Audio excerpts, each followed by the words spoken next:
Hello everybody and welcome to my Let's Play of Halo 5 on the Xbox One.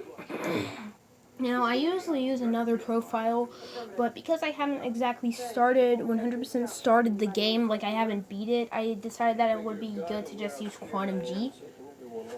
So, yeah.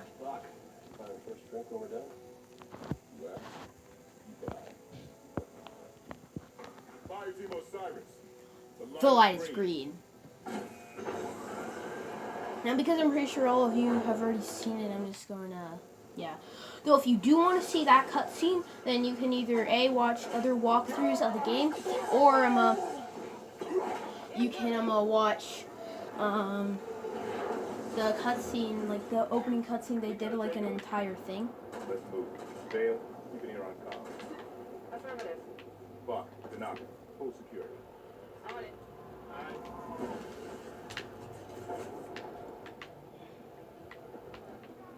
And by the way, I actually read up on the history of the Ungoy, and I must say that it's very emotional. But I think everyone should read it. So read the Halo Wikipedia if you want. And yeah, the Grunty history is pretty deep. I'm just saying.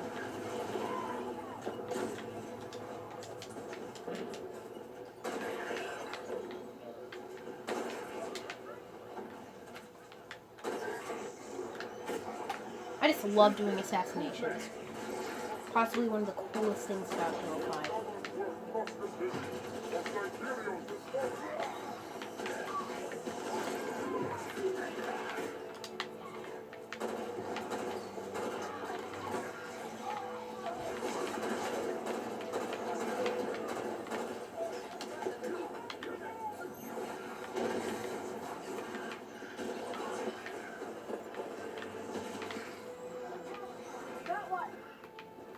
Personally, a lot of people say that the Halo 5 campaign sucked. I mean, the gameplay for it was good, personally. I really liked the multiplayer of the game, but the story, oh god, that was god-awful. Like, I can't even argue with them on that. The story was freaking god-awful. Forerunner soldier. Hey, while we're at it, I'm gonna show you guys a glitch.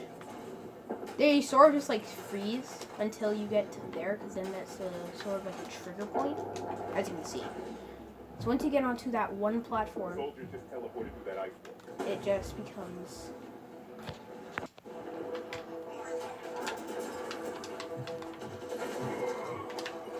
What I did love about the campaign, and I really hate how just to get this carbine you have to access that stupid data pad. Overall, the game looks amazing. Although I can't even spot any differences on Xbox One X.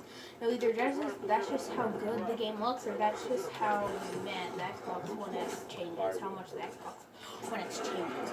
Although I personally think, because I looked at some of the comparisons for Xbox One X, I personally think that I'm pretty sure it's just how good Halo 5 looks. Now, I noticed that there are some visual changes to the assault rifle, which is personally my favorite weapon. I don't know why. It was always my favorite weapon. On the Xbox One X, it looks a little more vibrant, I would say. No, vibrant isn't exactly the right word, but for the thing that surrounds the ammo count, it looks like you can see it more. It looks a little bit more bulkier. Yeah, that's what I would say. So while I'm playing, I guess that I might as well, keep it interesting. Alright, I am back. So while I'm on the topic of it, let's just talk about Halo Infinite. And also, what was that AI inside Halo Infinite? So I watched a few theories by Halo Flower. By the way, I don't watch him actually anymore because of his grunt video that I discovered, where it was like, oh, we're doing a good thing by genociding a race. But anyways, thinks he have an emotional history. So yeah, he has no feelings. And secondly, I genuinely don't want the Forerunners to be in it, and which means I sort of don't want Cortana to be in it, because she's the new leader of the Forerunners. And the Forerunners look like this, and especially the Knights. they are the most annoying enemy to fight now. That it's just so bad to fight them. Like you could, like they are literally just glorified hunters. Like that's what they have become. Originally in Halo 4, I thought that the Forerunners were pretty interesting. They were pretty fun to fight, but now they're just glorified hunters. You have to think about it. For the hunters, you have to hit them in the back, or if you try to get them into the front, it won't work, and they'll try to stab you, and shoot you. And when you go for but if you go for their back, that's where their weak point is. And they'll try to hit you from behind. Heck, I actually, come to think of it, the animations look exactly the same for both of them. Well, some of the animations are different, but a lot of them look the same. Like, I just did a blue team on one of my other profiles, and then I did a Forerunner mission, because almost practically every single mission in this game is a Forerunner mission. And I noticed that the knights look almost exactly the same as, not the knights, they don't look exactly the same, but their animations are practically the same.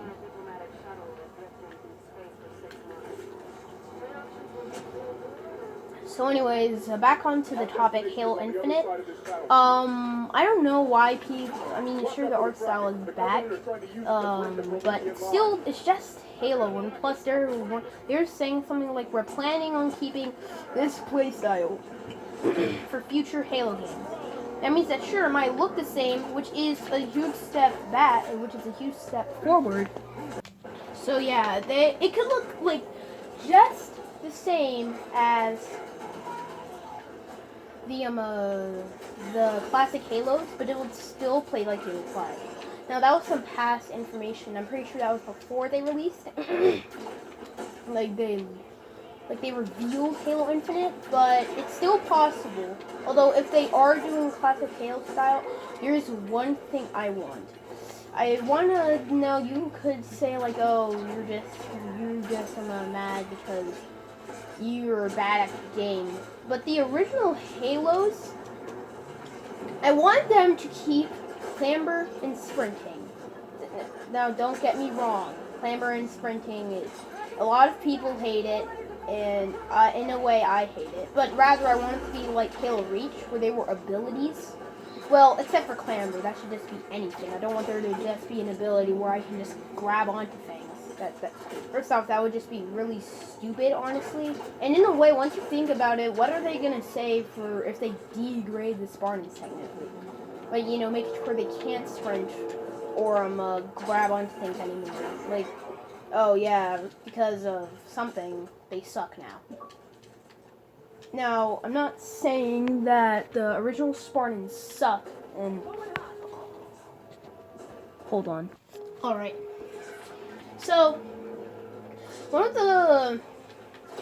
thing that I thought that Halo 5 did right is that Keep moving toward all these positions. I don't really think too much of the art style. I think that I genuinely couldn't care less about what they look like. I mean, the elites still look good. I mean, I guess they sort of look like Halo in a way. Like, they look like the Raiders from Fallout if they were in Halo. So yeah, I guess they do look slightly a bit ugly. And also, how do they speak? But yeah, although if I did have to choose, I would prefer the original art style. Well, personally, in another way, I couldn't care less about it. It's just one of those things. If you had a choice, you would choose the other thing, but otherwise, you couldn't care less about it. Because I genuinely I only play Halo for the gameplay and the story. And also the co-op. Because I remember when I just like sit down, play with my friends, we play Halo 3 the entire time. But also Halo 1 and 2. And especially on the Master Chief Collection. Now the Master Chief Collection is freaking broken. But it's still fun to play. Because it's literally just every single Halo game. Just basically remastered. And a weird thing is that I never liked the anniversary version of Halo 1, like it just always looked so weird. Like Master Chief looked weird. It didn't look right.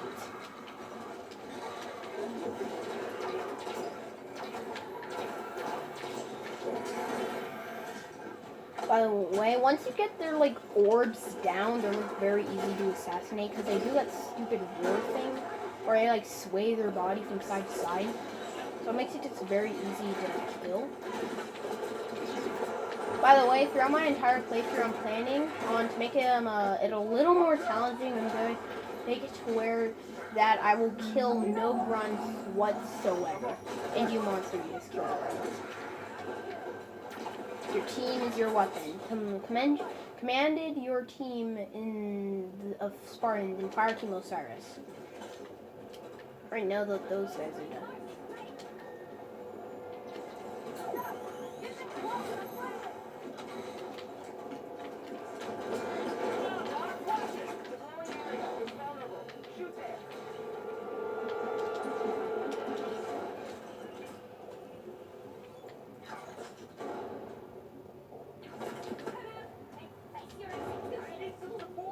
I'm sorry. No, it's just bad. We move on all I'll carry your plasma pistol so you can live on. Now, if you guys don't know, one of the main reasons why I named myself the Unknown Grunt Productions isn't just because, well, the grunts, they're almost like a staple. They're one of the most arguably, they're one of the most recognizable Halo enemies. But it's because their history is emotional and but yet they're so cute creatures. So yeah, oh god.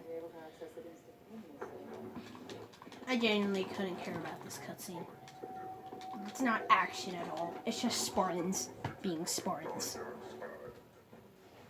Personally, it's just inaccurate and stupid. I mean, if you go back to Halo Reach, the Spartans were barely any match for elites. And we're supposed to think that just 4 Spartans can take on like 5 elites. A lot of them with energy swords and carbines. Yeah, basically all of them would literally be Cat with the carbines and Emil with the energy swords. And a Skeptis yet.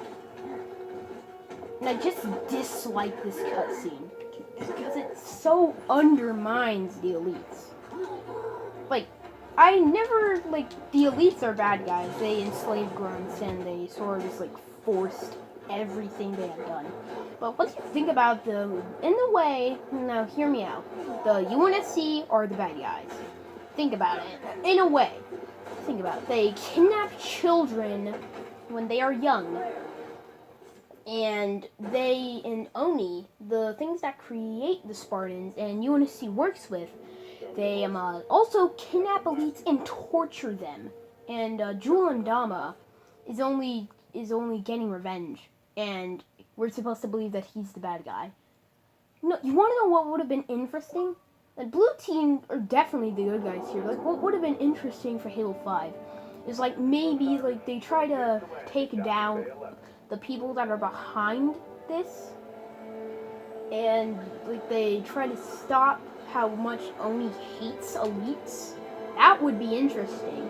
Not this crap where it's just oh, let's kill an elite in blue armor. And they did it in the first mission. The only other time where you even hear a mention about Jul 'Mdama is well, not counting the rest of Halo 5 where they and blue team. They also only talk about it. The only time you ever see Jul 'Mdama, sorry that I'm just sort of rambling, is in Spartanops. Spartanops for Halo 4. Halo 4, one of the most forgettable things. In Spartanops, one of the even more forgettable things. It's like a Halo 4 within Halo 4. So, yeah. Well, anyways, that was a little bit long, and thank you all for watching. And make sure to like and subscribe. I'll do blue team on my next Let's Play. So, goodbye. Stay anonymous, or how I like to say it, stay unknown.